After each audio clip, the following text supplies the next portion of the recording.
نحمده ونصلي على رسوله الكريم اما بعد فاعوذ بالله من الشيطان الرجيم بسم الله الرحمن الرحيم عن عائشة رضي الله تعالى عنها قالت كان رسول الله صلى الله عليه وسلم يعتكف 10 الأواخر من رمضان. واجب الاحترام سامعین و ناظرین، سرور کائنات صلی اللہ علیہ وسلم رمضان المبارک کے اس آخری عشرے میں اعتکاف فرماتے تھے۔ ام المؤمنین سیدہ عائشہ رضی اللہ عنہا روایت کرتی ہیں کہ جناب نبی کریم صلی اللہ علیہ وسلم رمضان المبارک کے اس آخری عشرے میں اعتکاف کا اہتمام فرماتے تھے۔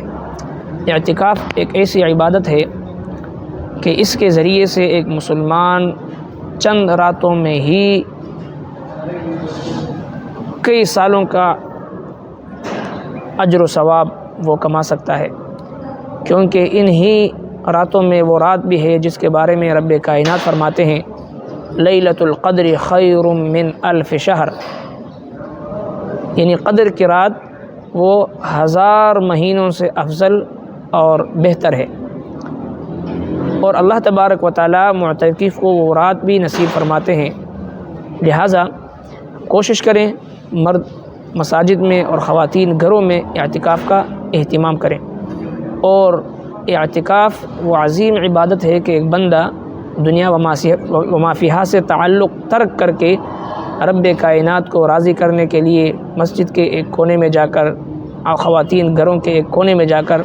رب کائنات سے اپنی عقیدت اور محبت کا اظہار